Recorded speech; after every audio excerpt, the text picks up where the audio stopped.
Eu convido você a abrir a sua Bíblia no livro de Jonas, no capítulo 1.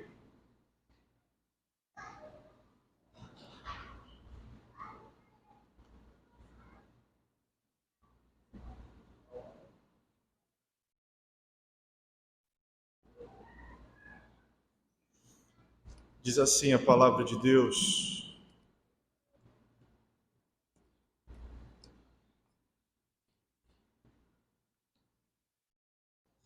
Veio a palavra do Senhor a Jonas, filho de Amitai, dizendo: Dispõe-te, vai à grande cidade de Nínive e clama contra ela, porque a sua malícia subiu até mim.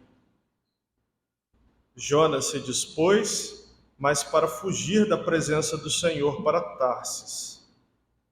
E tendo descido a Jope, achou um navio que ia para Tarsis. Pagou, pois, a sua passagem e embarcou nele para ir com eles para Tarsis, para longe da presença do Senhor. Mas o Senhor lançou sobre o mar um forte vento, e fez-se no mar uma grande tempestade, o navio estava a ponto de se despedaçar. Então os marinheiros, cheios de medo, clamavam cada um ao seu Deus, lançavam ao mar a carga que estava no navio para o aliviarem do peso dela. Jonas, porém, havia descido ao porão e se deitado, e dormia profundamente. Chegou-se a ele o mestre do navio e lhe disse: Que se passa contigo? Agarrado no sono? Levanta-te, invoca o teu Deus, talvez assim esse Deus se lembre de nós, para que não pereçamos. E diziam uns aos outros: Vinde, e lancemos sortes para que saibamos por causa de quem nos sobreveio esse mal.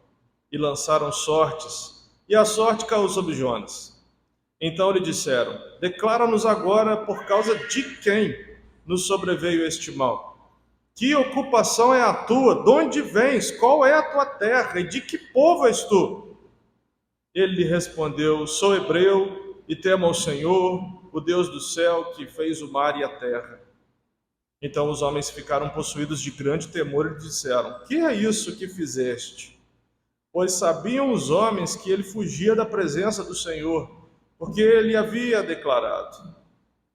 Disseram-lhe: Que te faremos para que o mar se nos acalme?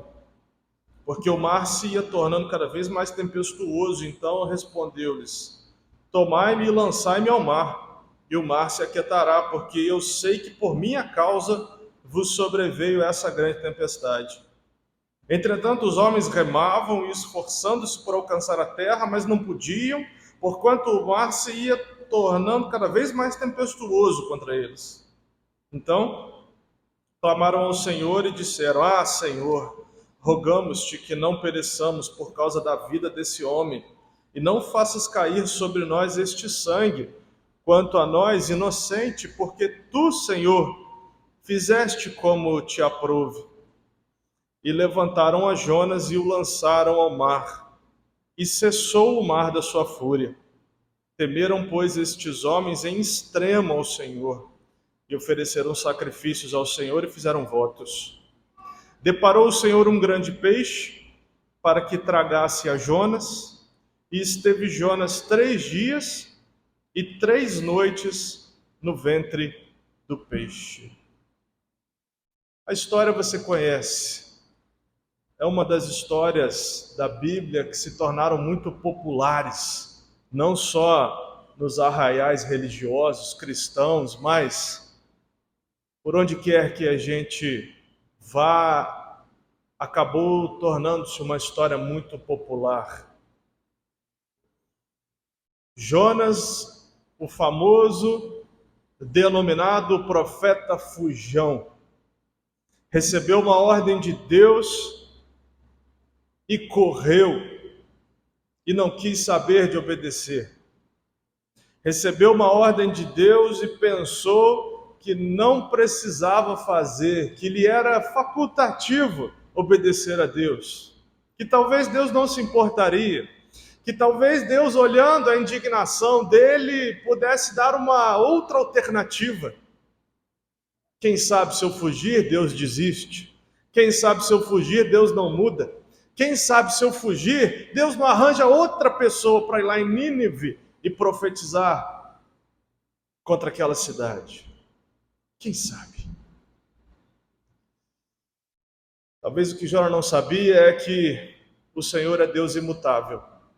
Talvez o que Jonas não soubesse é que Deus não é homem para que minta, nem filho do homem para que se arrependa. Talvez Jonas não soubesse que os decretos de Deus são imutáveis. Talvez Jonas não tivesse se recordado de que a palavra de Deus ela vai, mas ela não retorna vazia, mas cumpre o propósito para o qual ela foi liberada pela boca de Deus. Mas, pensando sobre isso, o desejo e a vontade de Jonas não era pregar misericórdia para Nínive. Muito pelo contrário. O desejo de Jonas para Nínive era que Deus derramasse uma chuva de fogo e enxofre e acabasse com tudo aquilo. Por quê? Tem uma explicação. Aqui eu não quero ser advogado da desobediência, tá, irmãos? Não quero advogar aqui a respeito ou a favor da rebeldia de Jonas. Muito pelo contrário, mas nós precisamos entrar no coração desse homem para saber o porquê ele fez isso. E aí a gente começa a pensar, Nínive era a capital do Império Assírio. Isso já não é um bom sinal. Nínive era uma cidade muito próspera, capital do Império Assírio, que era o império dominante daquele tempo. Ou seja, quem estava tomando todos os reinos pelo mundo antigo era o Império Assírio, cuja capital era Nínive. Nínive se tornou para o mundo antigo, para o seu tempo, capital das artes, capital econômica. Se tornou um grande centro comercial daquele tempo. De forma que o poderio assírio era incombatível. Um exército praticamente indestrutível. A gente vai ver no século 8 a.C. que o Império Assírio invade o Reino do Norte, Israel, leva um monte de gente cativo para Nínive e o resto destrói. E o que sobrou, eles ainda povoam com povos de outros lugares, provocando uma miscigenação. Daí surgem os famosos samaritanos. Israel acabou. O Reino do Norte acabou, não tem mais. E além disso, o Império Assírio também foi protagonista de inúmeras ameaças contra Judá, o Reino do Sul. Ou seja, se não fosse a boa mão do Senhor sobre o Reino do Sul, sobre Judá, também teriam perecido nas mãos do Império Assírio. E no meio de toda essa opressão, de toda essa impotência de fazer alguma coisa para mudar esse cenário, está lá Jonas. Meu povo foi destruído, meus irmãos do Reino do Sul estão correndo risco, ninguém faz nada contra esse Império Assírio. Será que não é coisa da minha cabeça esse negócio de ir lá e pregar misericórdia para eles, não? Será que eu não estou tendo um delírio aqui? Será que é Deus mesmo que está mandando eu fazer isso? Não pode ser, não é possível. Deus assistiu o Império Assírio destruindo o Reino do Norte. Deus está vendo as ameaças que eles empreendem contra o Reino do Sul. Não, não é possível. Deve ser coisa da minha cabeça. Mas, irmãos, admita comigo, quando Deus fala, a gente sabe que é Ele falando. O que é que Jesus falou? As minhas ovelhas, elas ouvem a minha voz. Elas sabem quando sou eu e quando não sou eu. Não tem dúvida. Então, na verdade, Jonas não está vivendo dúvida coisíssima nenhuma.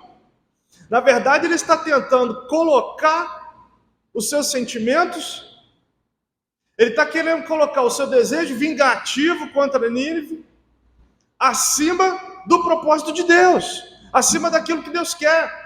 Na verdade, Jonas está tentando convencer a Deus de alguma forma de que ele está mais certo do que Deus.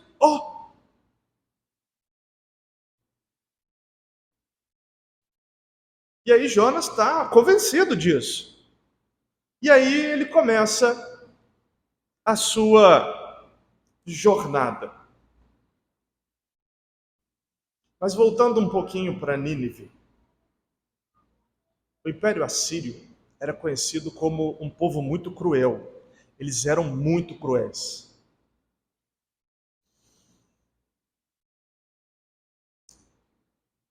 Acredito que já as crianças desceram, então posso mencionar aqui. O Império Assírio, ele se estabelecia pela tortura. Mas não era torturinha não, irmãos. Torturas baseadas em mutilação, em sofrimentos horríveis, mantendo a pessoa viva de propósito, para que ela sentisse dor e cada vez mais dor. E isso numa escala enorme. Faziam isso com mulheres, faziam isso com as crianças, faziam isso com os homens. Qualquer um. A crueldade de Nínive era sem precedentes. E além disso, além dessa crueldade absurda, excessiva, era um povo extremamente materialista. Se você for pesquisar os detalhes da cidade de Nínive, quanta riqueza, quanta coisa que só tinha ali, não tinha em nenhum lugar do mundo daquele tempo.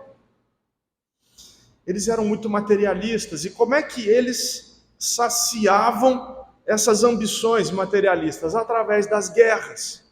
É por isso que eles estavam em guerra o tempo todo. Mulher casada com um soldado do Império Assírio não via o marido, porque o marido sempre estava em missão. E os despojos de guerra saciavam essas ambições materialistas. Um povo extremamente materialista. Vivia por conta dos seus desejos de acumulação. E Jonas está vendo o reino do norte todo destruído, acabado, vivendo miséria, gente passando fome.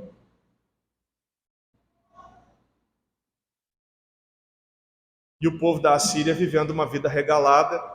E agora Deus me manda ir lá e pregar salvação para eles.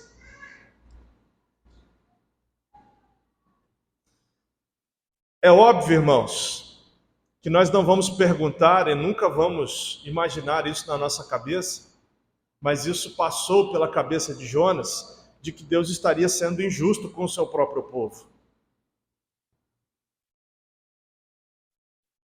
E aí, meus irmãos, quando isso toma conta de Jonas, porque você sabe disso, né? Aquilo que eu vejo, aquilo que eu ouço, forma aquilo que eu penso. Um pensamento forma um ato praticado muitas vezes vira um hábito formalizado gera caráter, e um caráter me conduz a um destino. Você já sabe disso. Então Jonas deixou esse pensamento virar um ato. E aí é que vem o ato rebelde. E então quando Jonas decide pela desobediência, começa a sua decadência. Aliás, é isso que ele vai falar lá no capítulo 2, no verso 6 da sua oração. Veja lá comigo. Desci até aos fundamentos dos montes, desci até a terra, cujos ferrolhos se correram sobre mim para sempre. Contudo, fizeste subir da sepultura a minha vida, ó Senhor, meu Deus. A partir desse momento, Jonas começa a sua jornada de decadência. Aliás, a desobediência gera decadência. A desobediência gera decadência. Guarde isso. Desobediência está intimamente ligada à decadência de vida. E aí começa a decadência do profeta Jonas. E aí ele desce para Jope. De Jerusalém ele desce para Jope. Jope é uma cidade portuária. Foi de Jope que Salomão recebeu os cedros do Líbano, que o rei Irão tinha mandado para ele, através da sua aliança com Davi, e Salomão colheu os frutos disso. Aqueles cedros que construíram o templo de Salomão, o primeiro templo, desembarcaram ali em Jope, naquele porto. Zorobabel, quando também foi construir o segundo templo, né, porque o primeiro foi derrubado, quando Zorobabel retorna da Babilônia para Jerusalém para a reconstrução do templo, ele também ali recebe as madeiras que o rei Ciro forneceu para a reconstrução, ou para a construção do segundo templo. A cidade de Jope, ela também é mencionada aqui no Novo Testamento, cidade onde morava Dorcas. Se você se recorda, aquela mulher morreu. E quando Pedro chegou a Jope, as mulheres da cidade estavam chorando porque ela tinha morrido. Olha só o que ela fazia para nós. Como uma mulher dessa pode morrer? E Pedro ali faz a sua oração e Deus ressuscita Dorcas. Foi nessa mesma cidade de Jope que Pedro ficou hospedado na casa de Simão, curtidor. E foi ali que Pedro teve a visão daquele lençol descendo do céu com animais, preparando Pedro para ir pregar para Cornélio lá em Cesareia. Uma cidade importante, que existe até hoje. Aliás, Jope hoje é um bairro de Tel Aviv, Israel. Um bairro que fica na região litorânea de Israel. Hoje já não é mais usado como uma região portuária, mas é uma cidade que ainda está de pé, que tem muita história, e muita história boa. Então Jonas desce para Jope, e lá ele pega um navio, compra a sua passagem, e agora eu vou para Tarsis. Tarsis, irmãos, ficava lá na Espanha. Nós estamos aqui em Israel, Tarsis ficava lá na Europa. É longe, lá no outro lado do Mar Vermelho, do Mar Mediterrâneo. Muito longe. Jonas queria fugir para o mais longe que ele pudesse. E não é assim? Quando seu filho te desobedece, você acha ele rapidinho? Não acha, né? Ele se esconde, e muito bem escondido, não é assim? Você grita, você berra, né? Você toca sirene, você bate o chinelo no outro e tá lá, né?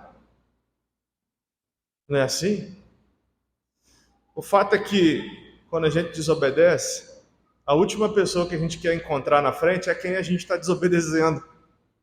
E foi assim com Jonas.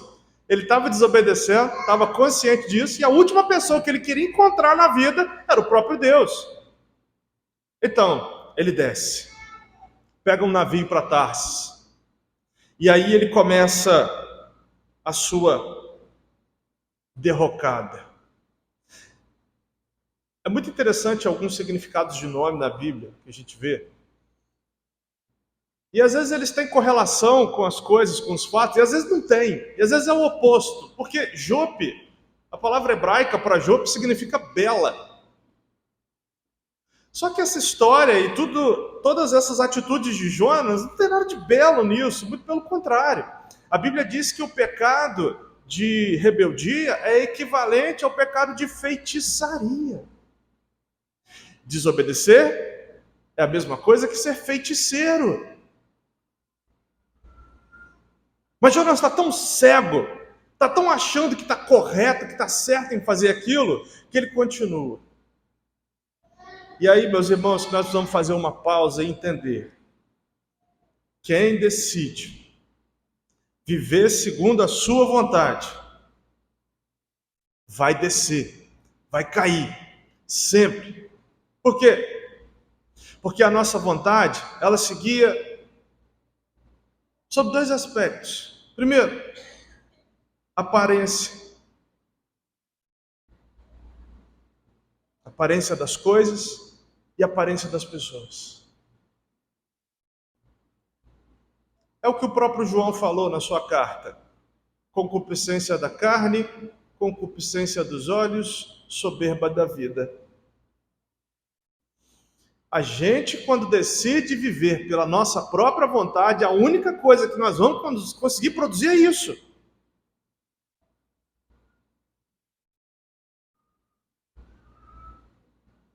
Cuidado, meu irmão. Cuidado. Tim Keller, ele sempre escreveu muito sobre identidade.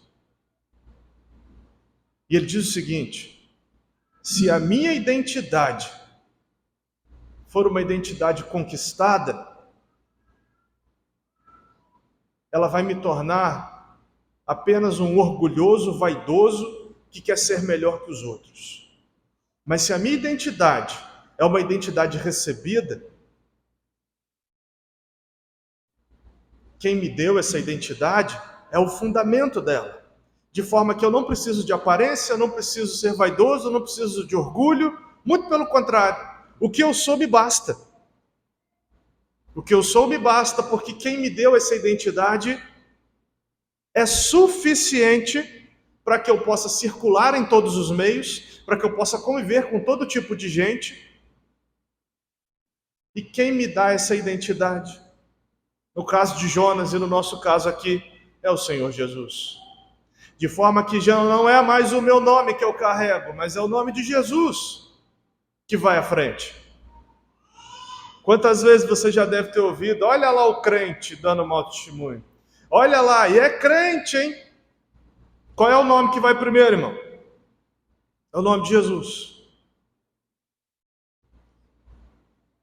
E agora, Jonas então resolve dar trela para uma vida de aparência. Estava tudo bem, ele estava até dormindo no porão do navio, tirando um cochilo gostoso. Mas estava tudo errado, irmão. Estava tudo errado, estava do avesso. Como diz aquele velho ditado: por fora, bela viola, por dentro, pão bolorento. Estava tudo certo por fora, mas por dentro, desaprovado por Deus, desobediente, rebelde, fugindo de Deus.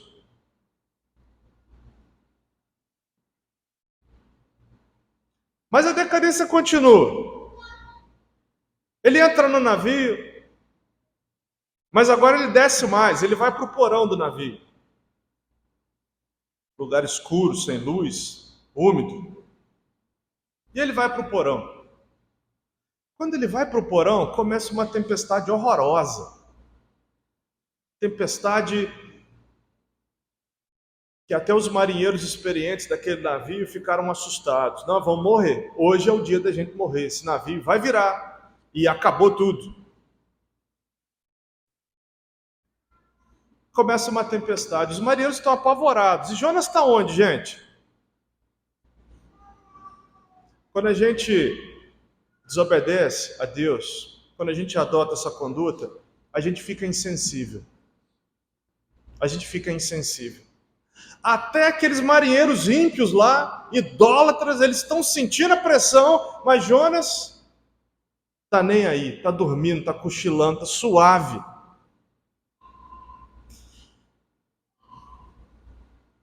E aí quem é que vai acordar Jonas? O próprio capitão do navio. Bora, Jonas! Está dormindo aí, agarrado no sono, é? Todo mundo lá jogando carga fora, baldinho tirando água do navio para não afundar, e você aí dormindo, bonitão.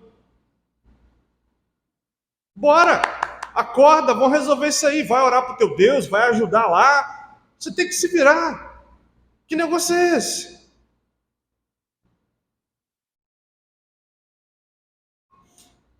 Se Jonas não tivesse desobedecido, não teria nem passado por isso. Se Jonas não tivesse desobedecido, nada disso teria acontecido. E se Jonas estivesse naquele navio, numa condição de obediência, não seria um ímpio que o acordaria, mas seria Jonas que despertaria aquela gente. Deus colocou você onde você está. Seja lá no seu trabalho, no seu bairro, na sua vizinhança, no seu condomínio, Deus colocou você lá. Você está lá porque Deus te quer lá nesse tempo. Vire o jogo naquele lugar. Não seja mais como aqueles marinheiros que estão só apagando incêndio, ou como Jonas dormindo no porão do navio. Assuma a sua posição. Foi isso que faltou para Jonas. E aí Jonas teve que ouvir de um ímpio, adorador de outros deuses, o que ele já sabia. É o ímpio pregando para o crente. Que vergonha, né? Pois é. Fugir de Deus é fugir da luz. A gente abafa os nossos pecados, a gente tenta buscar amparo para manter esses pecados vivos dentro da gente, e aí a gente se distrai, e quando a gente se distrai, a gente cai. Quando a gente se distrai, a gente cai.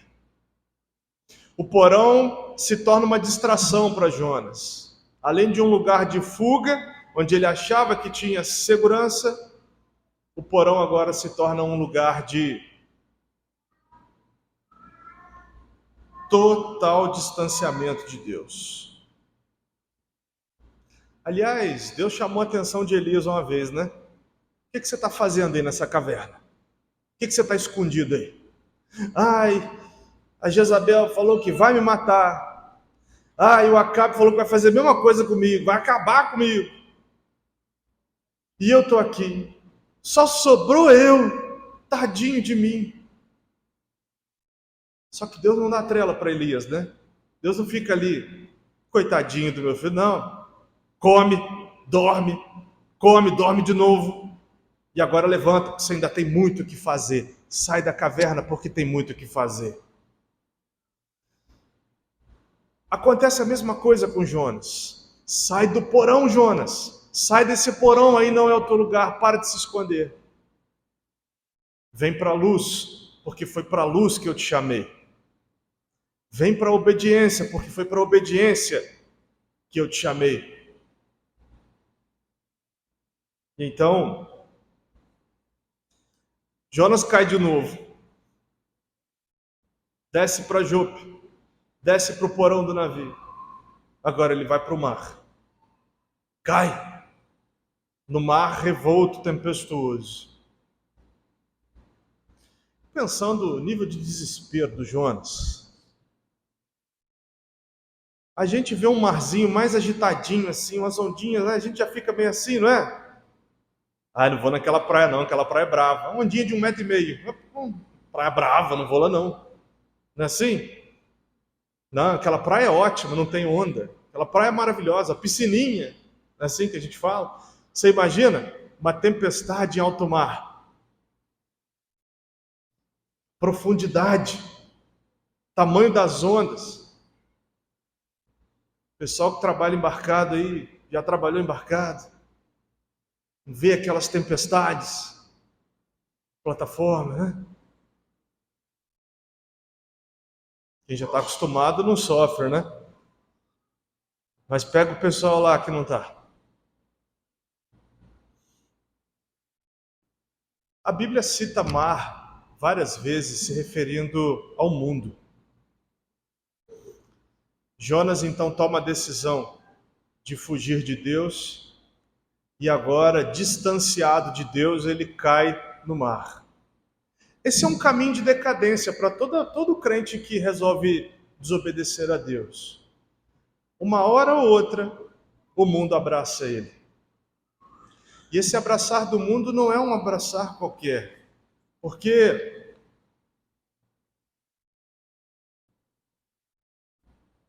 Como diz a Bíblia, o segundo estágio se torna pior do que o primeiro, porque agora é uma queda no mundo consciente, diferente daquela primeira, quando a pessoa não era crente, não era convertido. Eu não sei se você já teve essa experiência de conversar com pessoas que optaram voluntariamente por abandonar a fé.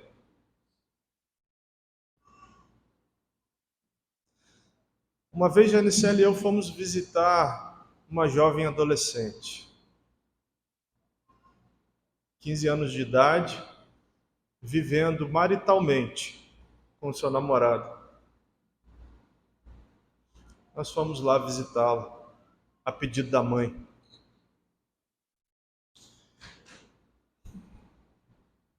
Acho que eu saí de lá igual o Jonas. Aquela menina virou para a gente e falou assim: ó, vocês vieram à toa aqui, eu sei que eu estou em pecado, e eu já digo para vocês que eu estou muito feliz com o meu pecado. Podem ir embora. Podem falar o que vocês quiserem, eu não vou dar trela, não vou dar ouvido, estou feliz no meu pecado. Saí de lá igual o Jonas.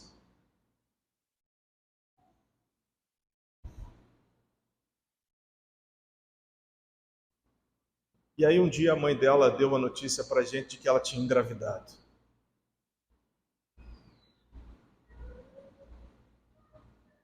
Estão percebendo a decadência?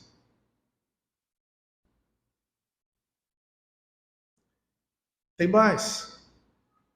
O tal namorado abandonou a menina no meio da gravidez. A menina já tinha seus 16 anos, grávida, com o suposto o pai da criança indo embora. Sumiu. Ele não mudou para a mãe, para casa da mãe dele, não voltou para a casa da mãe dele, sumiu. Desapareceu. Decadência, irmãos. Decadência.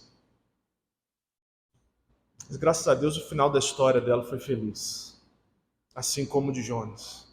Mas ele precisou cair para cair em si. Ele vai dizer lá no versículo 8 do capítulo 2, olha o que ele diz, quando ele cai em si. Os que se entregam à idolatria vã abandonam aquele que lhes é misericordioso.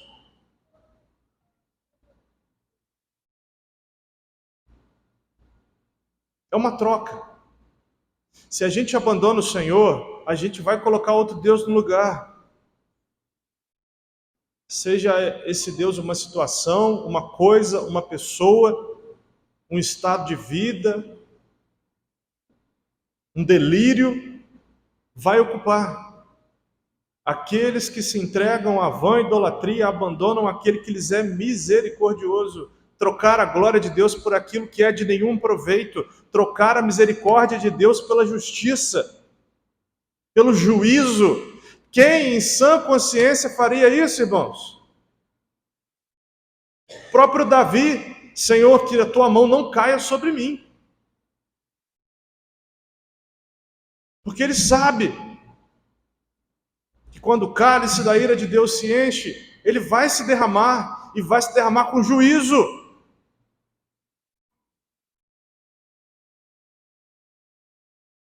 E tem mais. Jonas entra naquele navio,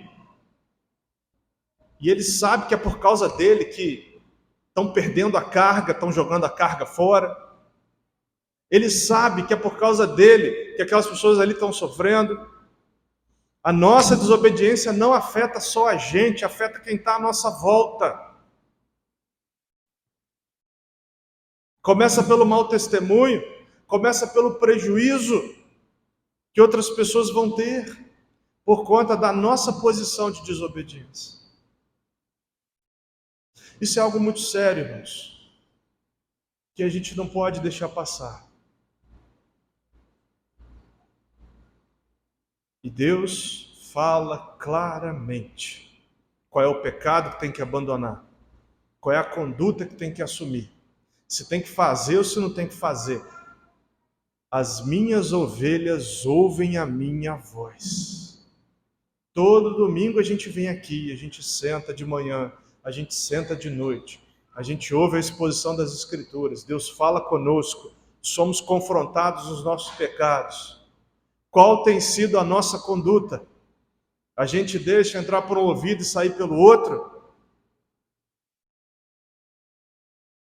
Ou a gente toma atitude?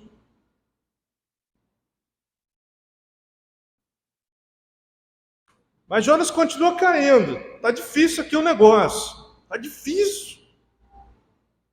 Agora, aquele mar revolto, profundo, agora vem um grande peixe e engole Jonas. E ele vai parar no ventre desse grande peixe. Ventre não é uma coisa muito habitável, não é? Um lugar sujo, mal cheiroso, cheio de ácidos. Mas Jonas está lá. Não pense, meu irmão, às vezes aparecem umas figurinhas na internet muito interessantes, né? Principalmente quando é para contar a história para criança. Aparece Jonas lá dentro de uma baleia, com uma mesa, uma cadeirinha, e Jonas lá sentado tomando um cafezinho. Nada disso, irmão. É um estômago fedido, mal cheiroso, cheio de porcaria lá dentro, onde a matéria é decomposta, cheio de bactéria, é um lugar que não é para ninguém estar. Tem nada de cadeirinha, cafezinho, Jonas lá esperando o tempo passar para o peixe cuspir ele. Não! Tem nada de romântico nessa história, não tem nada de bonitinho nisso, não.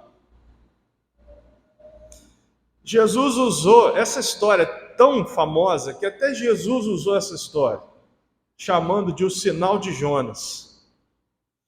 O sinal de Jonas, porque o ventre do peixe é semelhante a uma sepultura. Não sei se você já teve essa experiência. Se você já teve essa experiência, então você sabe muito bem o cheiro que sai de lá. O horror que é aquele visual. Só que o ventre do peixe é pior ainda, porque está tudo em movimento, está tudo vivo ali acontecendo. Jonas está lá.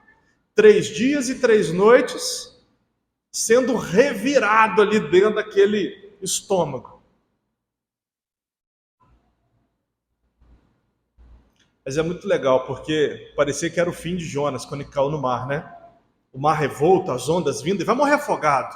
Quem é que vai sobreviver? Ninguém vai sobreviver. Ninguém gritou homem ao mar. Muito pelo contrário, eles jogaram o homem no mar. Ninguém gritou alerta. Está no mar, não vamos gritar não, tem que salvar não. A salvação nossa é jogar esse homem no mar. Aquilo que parecia ser a morte de Jonas acabou sendo a salvação dele. O peixe, mas volta a lembrar, não tem cafezinho, não tem mesinha dentro do estômago do peixe.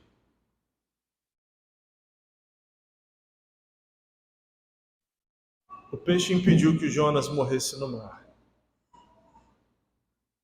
E aí, meus irmãos, em todo esse movimento em que Jonas é despertado, em que Jonas é levado por Deus ao arrependimento, em que Deus convence a Jonas, ou que Jonas tem os seus olhos abertos para entender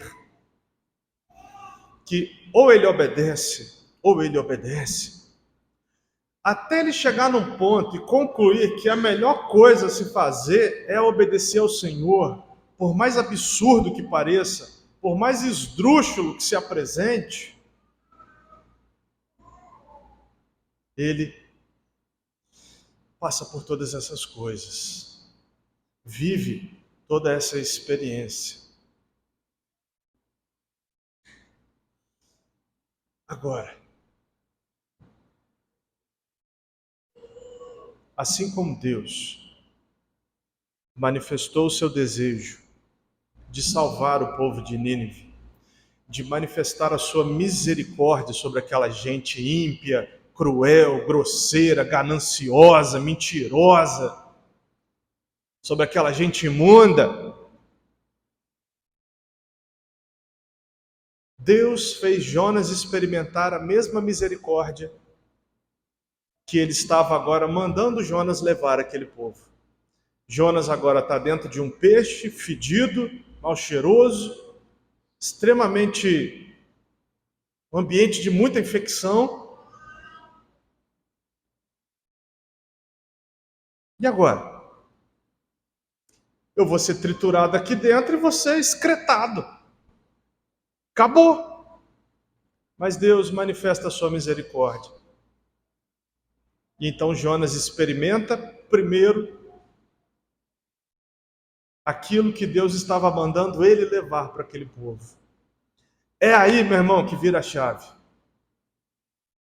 É aí que as coisas mudam. É nesse momento em que Deus derrama misericórdia sobre Jonas. Aí cai a ficha. Poxa, é bom esse negócio de misericórdia, hein? Que coisa boa. Ufa, ainda bem que veio a misericórdia de Deus sobre mim. Meu Deus, por que eu não pensei nisso antes? Por que eu fui desobedecer? Por que eu fui fugir? Por que eu fui adiar isso?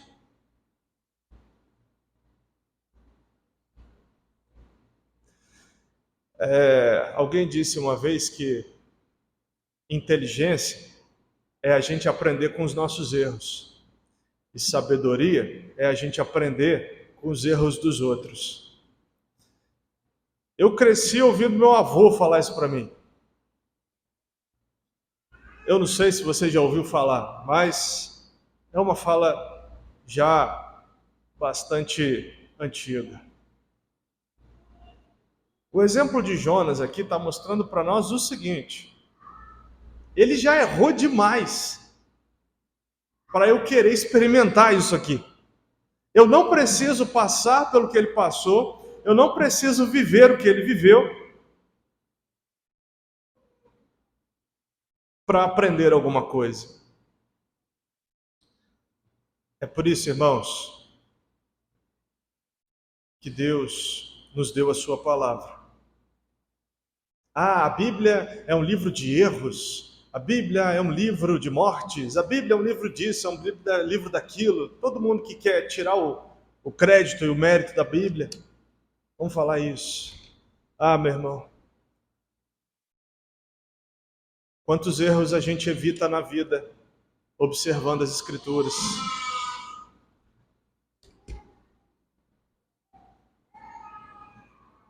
Olha o erro de Davi com aquele adultério. Olha o erro de Jonas com a sua desobediência. Olha os erros de Jacó, Labão. Olha o erro de Abraão, mentindo. Olha Isaac mentindo também. Olha o erro de Pedro, negando Jesus, dizendo que nem sabia quem ele era. São erros que nós aprendemos e não precisamos replicar. Quando Deus nos manda obedecê-lo, Deus está dizendo o seguinte: quem sabe das coisas sou eu. Quem sabe das coisas sou eu. Sabe por quê? Porque Deus, na sua onisciência, Ele contempla passado, presente e futuro. Eu, na minha pequenez, e ainda mais nesses tempos de século XXI, que a gente tem tido cada vez menos memória, não é, irmãos? A gente fala uma coisa, 10 minutos depois fala, esqueci. A gente se esquece, é tanta informação que a gente não consegue armazenar tudo. E a gente esquece de uma coisa, esquece de outra. E aí, se você perguntar, de repente, se eu perguntar para alguém aqui o que é que você comeu no seu almoço, talvez tenha gente aqui que nem vai lembrar. Só se fez bem ou se fez mal, né? Se passou mal, vai lembrar, né? Foi aquela azeitona, né? Mas o que eu quero mostrar para você é a nossa fragilidade. A gente mal lembra do nosso passado recente. A gente não consegue mensurar ou determinar com certeza o que vai acontecer daqui a 10 minutos. Com certeza? Não, a gente tem uma previsão, uma ideia, uma hipótese, mas certeza? Não. E então nós nos deparamos com a decadência de Jonas. Não precisa acontecer de novo. Não precisa se repetir. As minhas ovelhas ouvem a minha voz. Deus, quando fala, quando ordena, ele não deixa dúvidas. Porque, aliás, é para isso que a fé se manifestou em nós. Para que todo tipo de dúvida vá embora. Enquanto houver dúvida, eu não ajo. Enquanto houver dúvida, eu continuo aguardando a direção de Deus. Foi nessa que Saul perdeu o reinado, de se precipitar à direção de Deus, de agir na dúvida, de agir no impulso, no calor das emoções, na pressão da situação. Perdeu o reinado, ofereceu sacrifício, coisa que rei não era para fazer, sacrifício era coisa para sacerdote. É na desobediência que a gente perde as grandes oportunidades de Deus para nós. É na desobediência que a gente deixa de viver o melhor de Deus para a nossa vida. E é por isso, irmãos, que nós precisamos assumir a nossa posição. Nós somos os vasos. Deus é o oleiro. E não o contrário. Não sou eu que digo para Deus. É Ele quem me diz, e eu digo sim, Senhor. Eis-me aqui. Feche os teus olhos, curva o teu rosto. Vamos orar. Senhor, livra-nos da rebeldia. Livra-nos de sermos desobedientes, Senhor. A gente já aprendeu tanto da Tua palavra, e o quanto a gente muitas vezes negligencia aquilo que a gente tem aprendido. Oh Deus, o quanto nós nos tornamos responsáveis pelo conhecimento que a gente adquire. E essa responsabilidade demanda vida prática. Por isso, Senhor, que aprendamos com a história de Jonas. Ó Deus, se há algo aqui nessa noite que precisa ser desvendado, se há alguma situação de desobediência, que o Teu Espírito esclareça, meu Deus, em nome de Jesus. Não nos deixe negligenciar, não nos deixe, ó Deus, fingir de desentendidos. Se há decisões aqui que precisam ser tomadas, posicionamentos que precisam ser adquiridos, ó Deus, a Tua palavra nos esclareceu que nós não podemos mais adiar. Por isso, Pai, em nome de Jesus, leva-nos ao arrependimento da nossa desobediência e leva-nos ao anseio, ao desejo, à aspiração de uma vida de obediência ao Senhor. Em nome de Jesus. Amém.